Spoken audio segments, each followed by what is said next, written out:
That was so nice. Thank you. Thank you so much. Well, thank you to everyone for coming tonight. This is a great turnout. I didn't really know what to expect. I do visit Sackville on and off, but I'm certainly not very familiar with the entire community here, so I'm very excited to be here. I wanted to thank Adriana for inviting me to give a talk tonight through the Fine Art Department at Mount Allison University. And I also want to thank the Owens Gallery staff, Jemmy, Lucy, Roxy, Kristen, and also within the community, John and Leah for helping me out, and also Robert, who's helped me out tremendously preparing for this exhibition. This talk tonight will introduce you to my practice as a multimedia artist, and will survey the works that I've made over the past 15 years now. As Leah mentioned, I studied fine art studio at the University of Toronto in Sheridan College in a program called Art and Art History. And it's a very small program where you take your academic courses at University of Toronto, but you take your studio classes at Sheridan College. And it's a very small program. Like I think when I graduated out of studio, there were maybe not even 20 of us. So it was a very small, intimate program. And the instructors that I met at that program were very influential to me in choosing to become an artist. Specifically, Therese Bolliger, Jeanette Lejar, and most importantly, Paul Kipps. And I think it's just really important because you're all sort of at that point that I was at when I was just leaping out of undergrad and preparing for the next stage in my life, which was to become an artist, which is very challenging and a difficult decision and a difficult, at some moments, a difficult life to choose. But I've kept to it, and it's been 15 years later, and here I am. So then after my undergraduate work, I went off to do my master's work at the University of Windsor. And then following that, I moved to Halifax with my partner, Robert, where I became very active within the artist-run community as I began to try to figure out, what I should do as a practicing artist and what kind of life I should lead. So you'll see over the next hour the themes in my work that do carry through from my thesis work up to this current exhibition. Ideas of place, of family, traditions, and community. My practice has involved an investigation of gendered domesticity in relation to housekeeping, home maintenance, interior decoration, and relationships to the miniature. Tonight I'll show you works from my studio practice that relate to the cooking videos that I will be installing here at the Owens this week for the exhibition Feed. Then I'll show you some clips, or maybe rather teasers, because I don't want to give it all away. But I wanted to start with this photo. It's from an archive of photos that I collect based on my family history. But this is also a photo that intrigues me because I feel it relates to my current practice. It's a found photo that a friend gave to me from Italy, and I'm pretty certain it's from the village in Italy that I visited during the summer of 2006, where I did the research for my cooking videos. And it's also the village that my father's family is from. Now, I don't know how old the photo is, but I'm pretty sure it's before my time. I'm going to guess it's probably from the 50s. I don't recognize any of the people in the photo, but I could conceivably be related to some of these people. It's a photo of a group of women sitting down to a feast or a dinner, and the younger women are standing behind the older women that are seated at the table. And then up at the head of the table, there are some young boys. So I just keep this in mind throughout the talk, because I'll come back to it later. In 1996, that's when I finished my graduate work. This work, Parlare, developed out of my thesis work. And it was a work that developed from my interest in my family history. I'm a first-generation born Canadian of Italian descent. My paternal grandmother and my father were both born in Italy. I don't speak the language, Italian, and I no longer practice the religion that I was brought up in, but for as long as I can remember, I've been intrigued by the assumed relationships that I have with relatives through photographs and stories that I've been told. This piece evolved from discussions that I had with my grandmother about her emigration from Italy to Canada in the early 50s. What I found most interesting was how she recalled decorating her house in Canada and how she related it to her progress in Canada. So I developed a photo and video installation based on the interior decoration of her house, along with my interest in Italian culture, one that I felt at the time I was losing a connection with. These photos were collected from her photo album. They're mainly passport photos of women who traveled between Italy and Canada. And these images were intriguing to me because they were portraits of women. They were stark, frontal, and almost without expression. Some of them I knew and some I didn't recognize at all. I intermingled these images with images from my grandmother's house, textures, decorations, patterns that I associated with her Italianate decorating. As well, I included images of myself mimicking the photos of the women, but instead I was attempting to pronounce Italian verbs. So across from the photos, there's a monitor that's been put on its wrong side so that it has a vertical emphasis. And in this video, I'm attempting to teach myself Italian by pronouncing Italian verbs. And I specifically chose verbs that were related to, like, to know something, to need something, to want. And as I'm reciting these verbs, I'm actually fumbling because I can't quite make the authentic sounds because Italian is not my mother tongue. So there's something frustrating about the video, yet I'm trying really hard. It's also kind of funny too, like there's this humorous edge to it as well because it's also very awkward. So I'm locating myself in the position of not quite feeling Italian, yet somehow wanting to be part of it. And this is a theme that generally runs through most of my work. In 1998, I was invited to create a new work called Progresso at the Art Gallery of Nova Scotia, which was curated by John Murchie. And this piece allowed me to make my first big work outside of school, which was something that was really important for me at the time as a trajectory into my studio practice. So this was another installation that dealt with language and my need to connect with Italian heritage. I was interested in parts of the Italian culture that I felt I was losing a connection to, such as language, and with this piece specifically, the craft of crochet. What I found out is that my grandmother had learned to crochet when she was very young, and actually in school. There was like lessons that she took. And I was intrigued by that because I had never picked up a crochet hook before. I wasn't very crafty. I wasn't even interested in that sort of stuff when I was young. So at that point, I attempted to teach myself how to crochet. Well, I was very unsuccessful. I had no patience for it, so I gave up pretty quickly. So instead of crocheting, I decided to collect doilies from my grandmother and her friends because they have tons of these all over their house.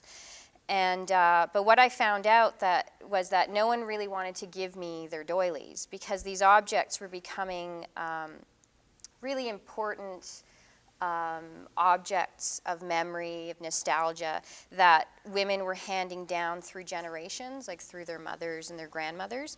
So, and not many people are crocheting, or they're not crocheting as much as they used to in the past. So people didn't really want to give these up, so which sort of surprised me. So then I thought, well, what am I going to do? Well, I know how to document. I've taken photography, and so I thought, well, I'll start my own collection by documenting these doilies. Well, as soon as I decided to do that, I would get piles of doilies every time I went home to visit my family in Toronto, which was really great because I figured out this way of collaborating and creating my own collection, which sort of made more sense to my practice to have a photographic collection.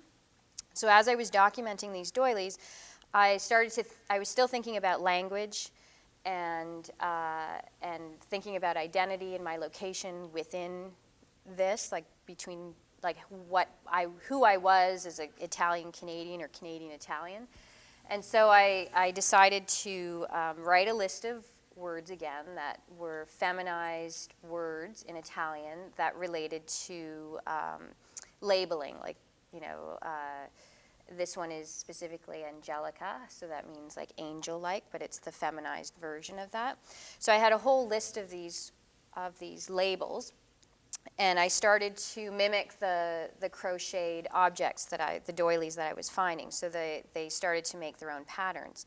And as I was doing that, I then I used those lists, and I had my grandmother repeat one of the lists in English, and then I read from the Italian list. And the two videos played at the same time. They were facing each other, so it was set up as if they were talking to each other, but really they were talking at each other.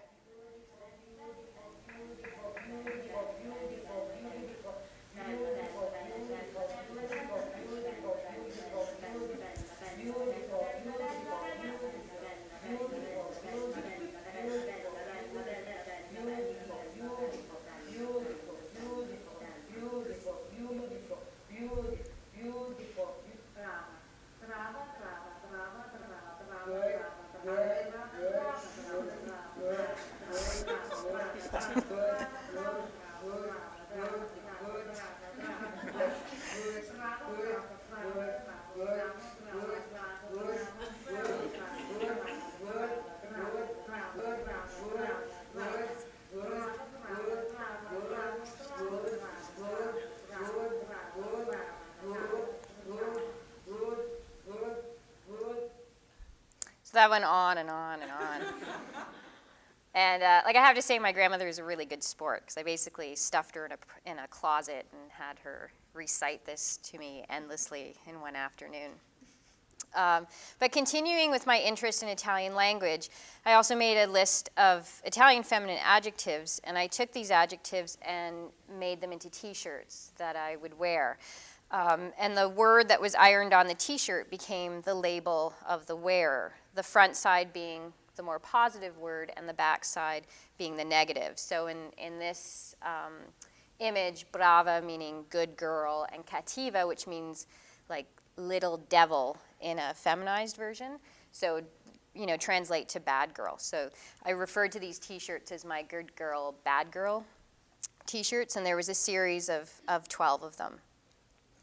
So Art Spots, which Leah had mentioned, was a CBC series of 30-second artist commercials that was developed and produced by Mary Elizabeth Luca while she was a NASCAD intern at CBC TV.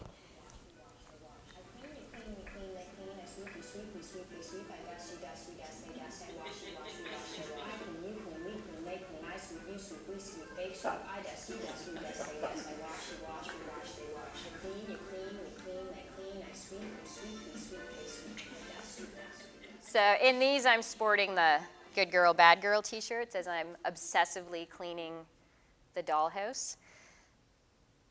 And these spots would pop up on television as commercial breaks, and they were usually very late at night because it was during the time that no one wanted to pay for commercials, so it was sort of the dead air time. So it was sort of an absurd time to have them pop up, which also added to the humor involved in them.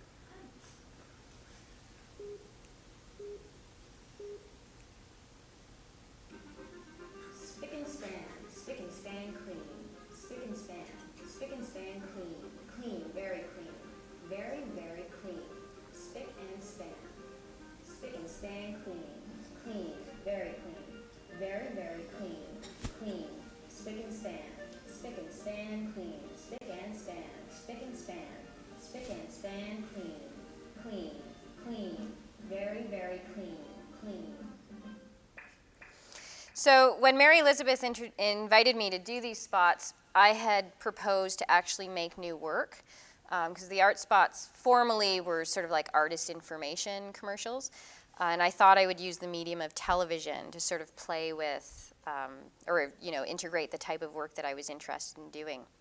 So I was very lucky that she said yes and allowed me to work on that project. So very soon after, I started to work with doll houses and miniatures and these sets. So I constructed 3 doll houses that were representative of the houses of my grandmother, my mother, and my own. And this work is homemade that Leah had made reference to. I was interested in the history of the dollhouse as a teaching tool for young women to learn home economics, as a toy that young girls played with, and also as a miniature set.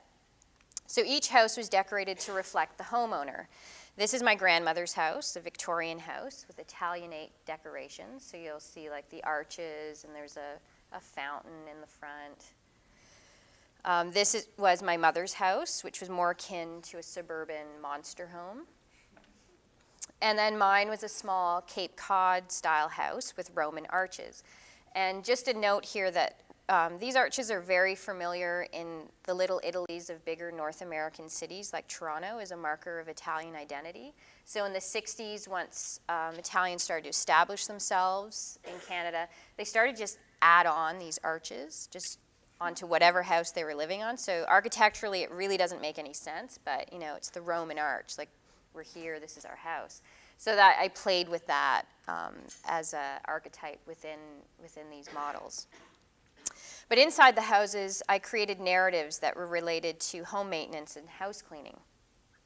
And inside each of the houses, there are photographic dolls of myself, my mother, and my grandmother, 3 generations of women engaging in a domestic activity, mainly of housekeeping. And then I continued to develop this work by building more miniature sets that I photographed and printed into 16 by 20 color photos.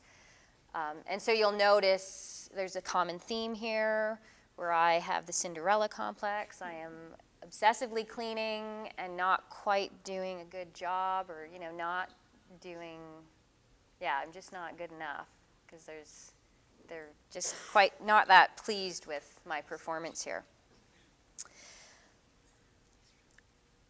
And so then I also began to play with scale, and I produced large Duratrans and installed these photos as light boxes. So there's one here installed at Mount St. Vincent University on the windows of Eye Level Gallery when they were on Gottingen Street.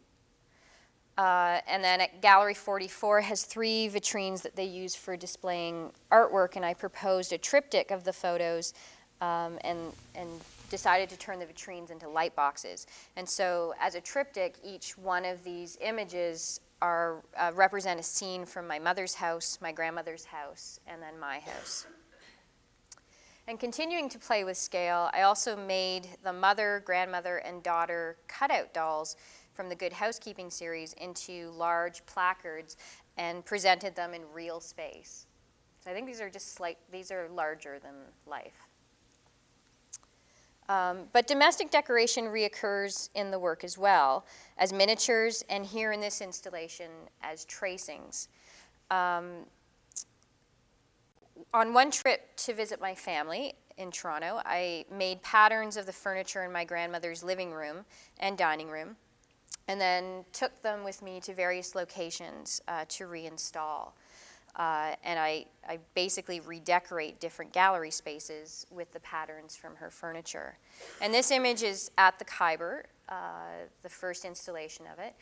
But I also installed this work here in Sackville many years ago for the exhibition Offsite in a university house on campus, and I can't remember whose house it was, but it's since been torn down. But I don't even know what direction it was in, but it was an empty house, and I went in there and basically redecorated with the tracings. Continuing with my interest in scale and furniture, over the years I've been collecting miniature furniture for the scenes and sets that I photograph. So thinking about scale, I began to photograph the individual pieces. So this is a red sofa, a sideboard, and an armoire. And I've also done other things, like this is a 14-foot banner, and the image on it is a Queen Anne dollhouse chair. But now I'm going to talk about the research that developed into the current work for FEED. In 2006, I received a Nova Scotia Tourism, Culture, and Heritage grant to travel to Italy to collect my cooking videos. As a result of not living close in vicinity to my family, they're in Toronto and I'm in Halifax, I would often want to learn how to cook specific family dishes. And my grandmother's not the type of woman who actually keeps a recipe box. She cooks from memory. And so I had to learn by watching. And because I often use photography and video, it made sense to me to turn the camera on while I was being shown how to cook. And what I learned was the importance of touching and observing. So I had this idea to travel to Italy, back to the hometown that my grandmother and my father were from, to document women cooking in their kitchens. And my family's from a very small rural village called Madonna dei Miracoli, which means Madonna of the Miracles, in the Abruzzo region on the Adriatic coast, directly across from Rome. So it's in this area here, right there.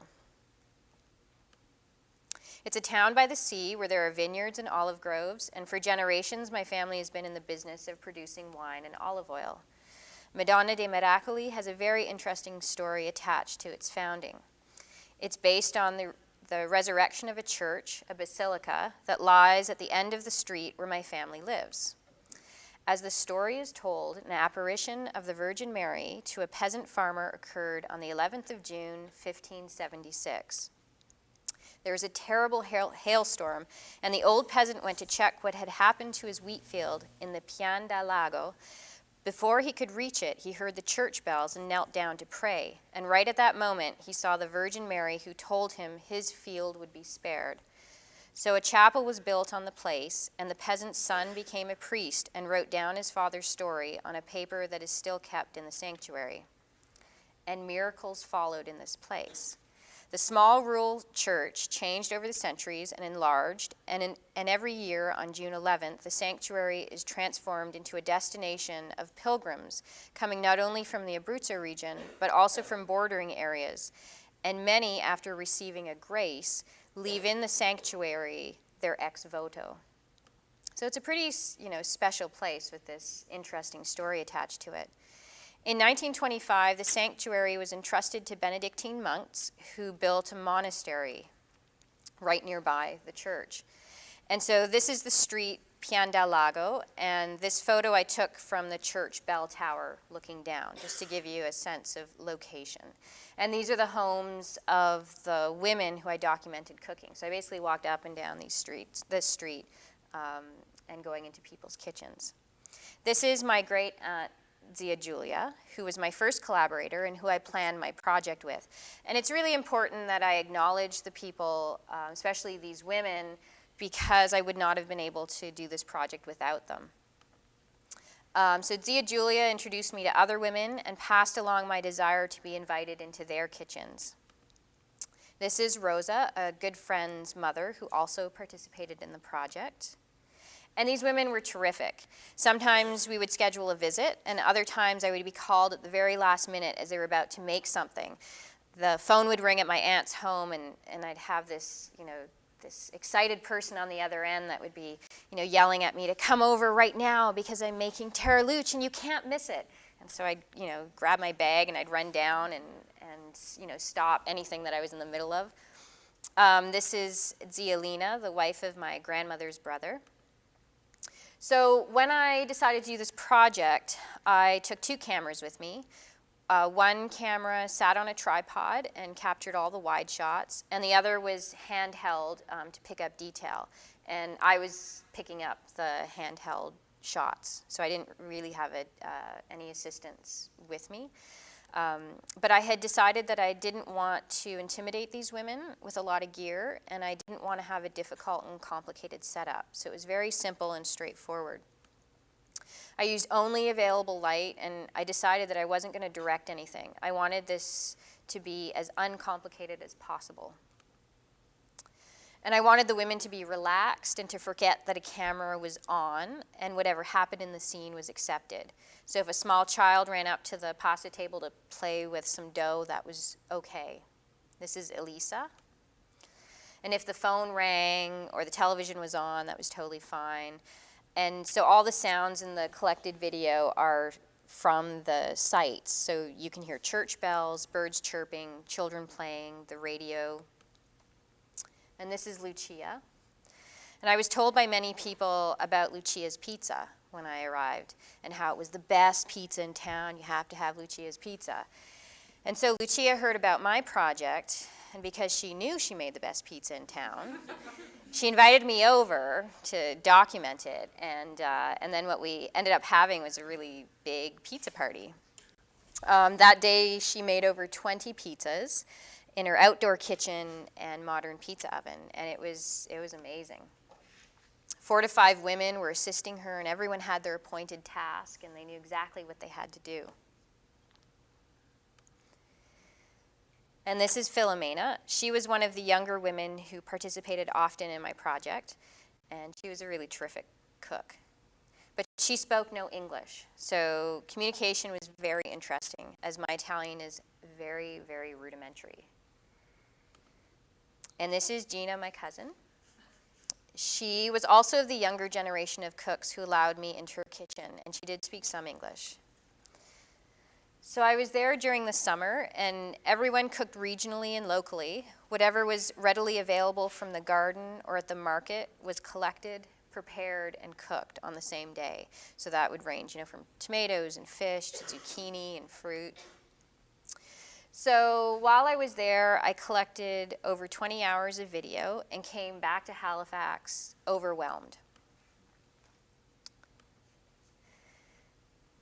But it was interesting. It was an interesting project, and it was interesting to be in a totally different place. But what I noticed is that everyone had something to say about food. Whether they actually cooked it or not, they all had a well-developed vocabulary about recipes, textures, processes. And of course, everywhere that I went, I always stayed for lunch. And eating the midday meal was a daily ritual.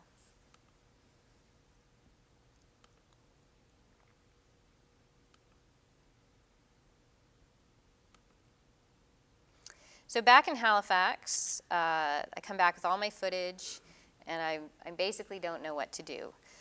So it took me close to a year to actually settle with everything that I had just absorbed, and before I could begin to edit and go through all of the footage and make selections. So what I did is I applied for a Center for Art Tape's local artist in residence.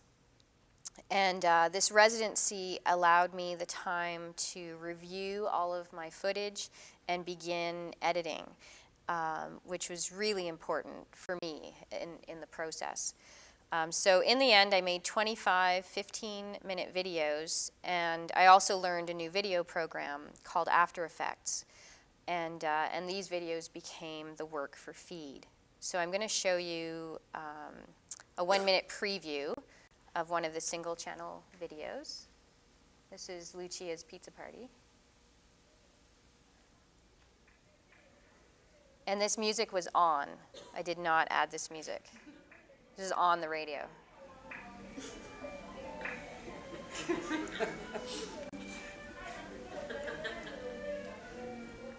That's my mother there. She's trying to get the recipe, and she speaks no Italian, but somehow she's a really good communicator.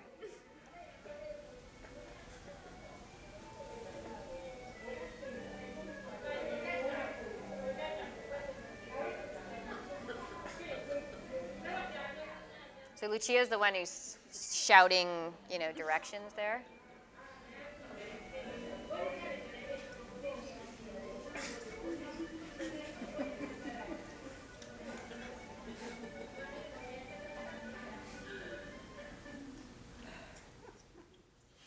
And here's a preview of Elisa's flour just before she's starting to knead the pasta dough. So what I picked up were details and also wide shots.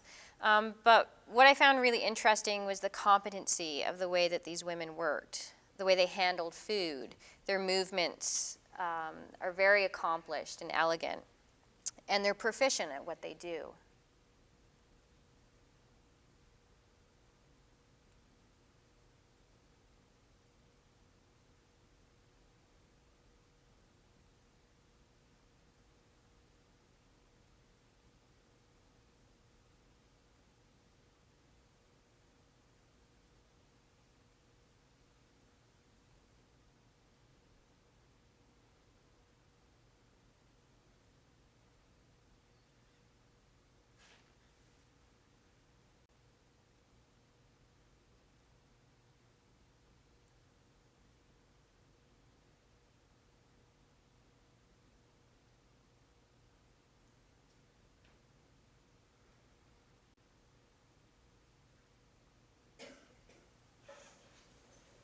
Merluzzo.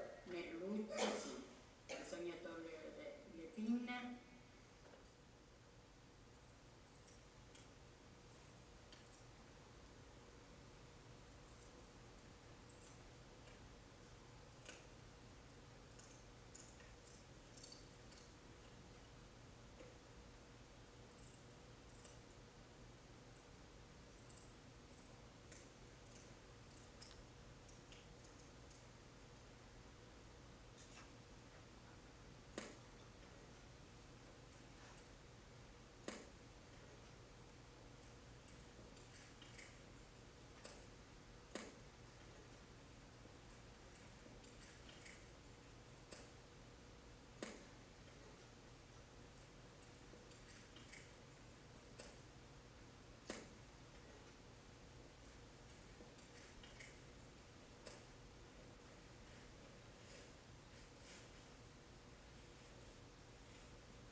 So then what I started to do after I edited the videos is I started to work with grids so that I could make an attempt to show all of the works at one time.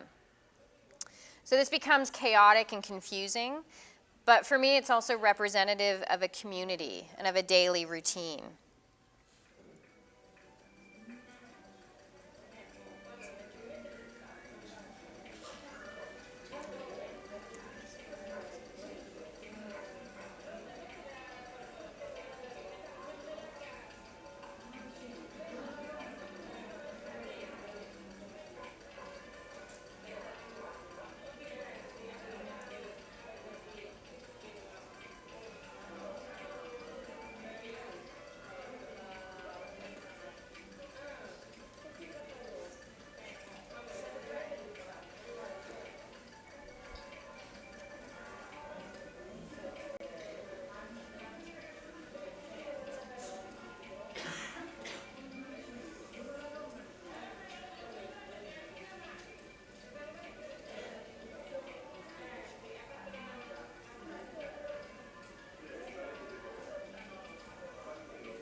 So the most recent performative and community-based work that I've begun to coordinate are the handmade pasta workshops followed by a large pasta supper.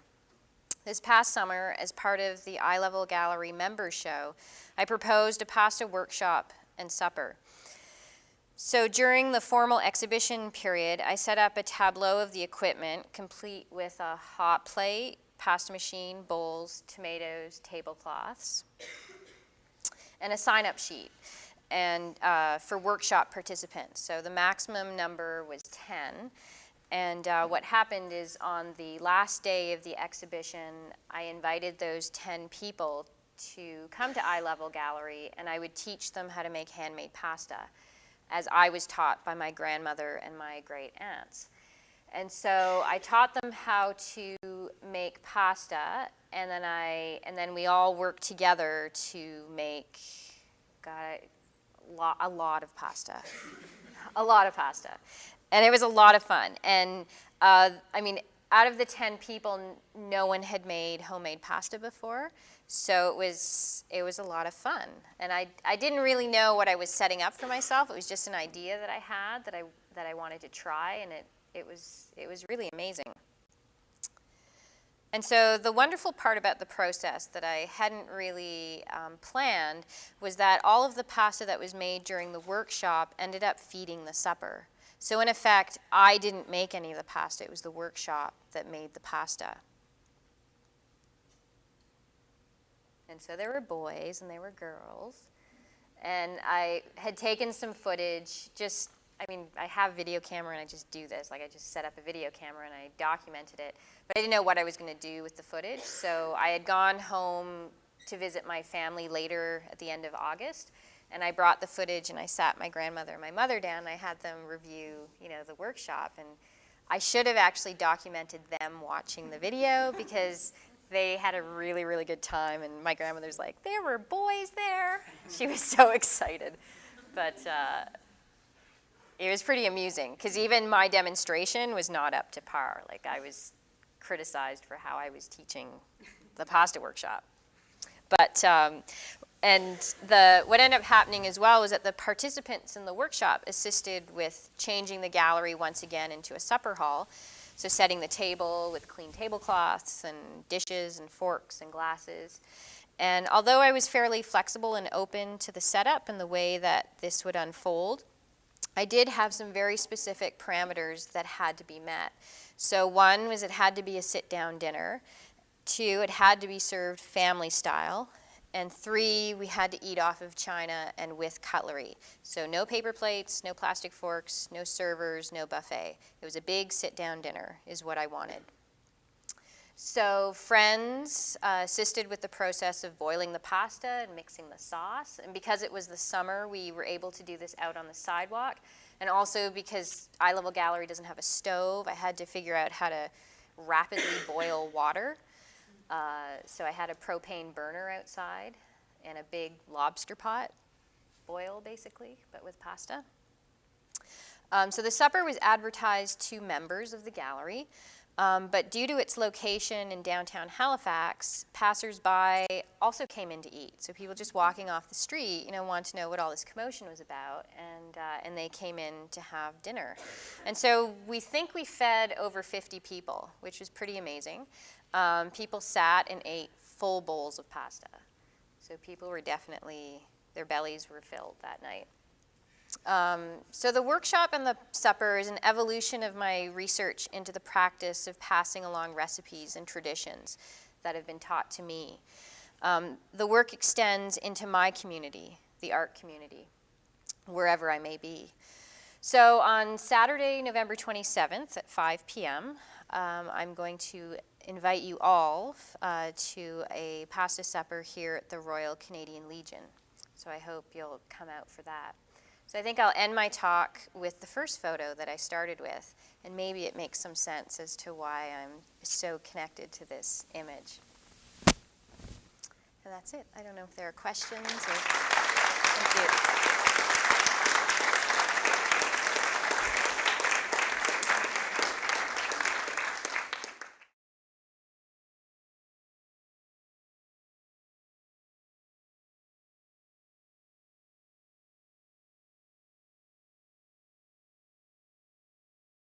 Well, my mother's reaction, both of them were quite critical as to how I was kneading the pasta dough. Well, because in our family, boys don't usually make food so much as they eat it. And I mean, part of it is also that my grandmother's a bit of, she takes charge in the kitchen, and so does my mother, so you actually can't even try to participate if you wanted to. But they found it amusing, and it's just not part of their everyday to see, I don't know, even this, just to teach 10 people how to make pasta, they thought was very amusing. And the setup as well, because it wasn't really in anyone's kitchen, it was just in a big, in a gallery setting, so they thought it was pretty amusing. Yeah.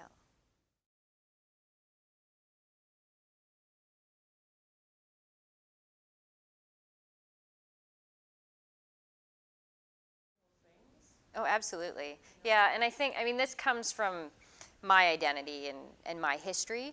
So, and it happens to be Italian, but I think everyone can relate to food, specifically with what I'm doing right now, because you can communicate in so many different ways with food. And I mean, we need food to live, and it's something that we have to acknowledge every day in some form. But there's also something really wonderful about cooking with people and sharing recipes, and I think it's something that every culture does and generations do. It's just the practice of sharing information. And I mean, really, my interest in the food work came out of just my own curiosity in cooking and just wanting to have some recipes so that I could make, because I live so far away from my family, and that it just, the only way that I could begin to start to collect these recipes was through video, which was a medium that I'm familiar with and trained in. And then it just kept growing. And now with the pasta suppers, it's interesting because I often, question my own practice in like, what is this? Is it community service? Is it art? Like, where is that line drawn between? And I think it's great that it goes back and forth, and I think I like that it's confusing and that it's not defined. But yeah, I'm interested in that information that you try to translate or share with people. Yeah.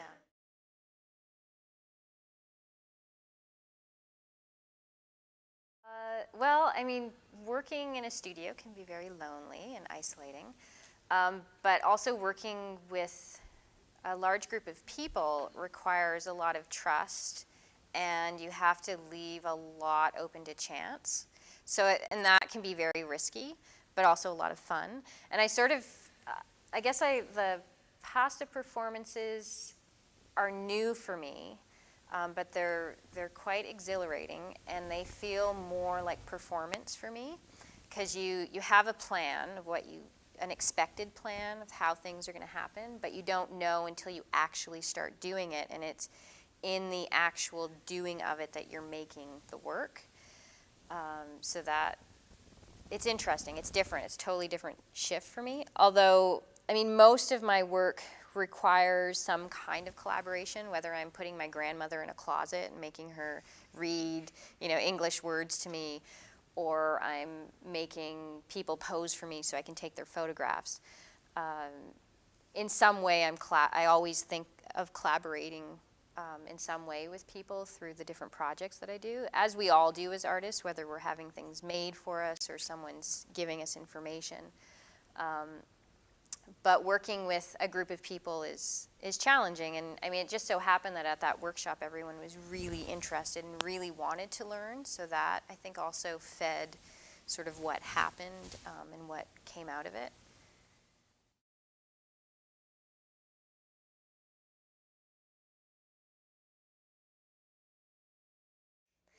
Yeah, and it's, I guess I'm not a fine craftsman. I don't know, I guess you can refer to it as like sticky poo. Like I kind of get stuff and sort of force it together and don't spend a lot of time on the refinement of it, so to speak. But I think there's something about the immediacy of how I want to make things happen. And that might be why video in a lot of ways makes sense for me, because it's a really easy and quick way to capture information and then work with it.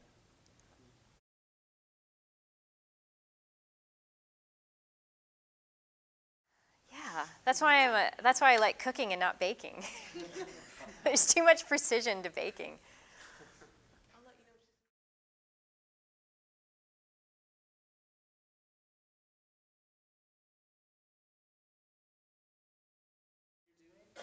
Yeah, it's challenging because I'm always critical of it. There's a lot of humor in the work, partly because I'm criticizing myself as well as, say, my mother or my grandmother. But I guess I try to use humor to play off of that. But with the cooking, especially with like the pasta suppers, I really specifically try to stay away from like the red checkered tablecloths, and I try really hard to not, because it's so easy to sort of give into that I don't know, those stereotypes that we're so aware of. But when I was in Italy, food is so important. Like it is sort of the stereotype in some ways, and like the radio had accordion music on it. Like I didn't choose that, right? So it goes back and forth, and it gets kind of confusing. But I guess that's how stereotypes evolve as well, because there's some truth to it, but then it just gets pushed to, such an extreme that it becomes something else. But so it's a little bit of everything, because I'm just absorbing and collecting things, and then I play with it and kind of make it my own.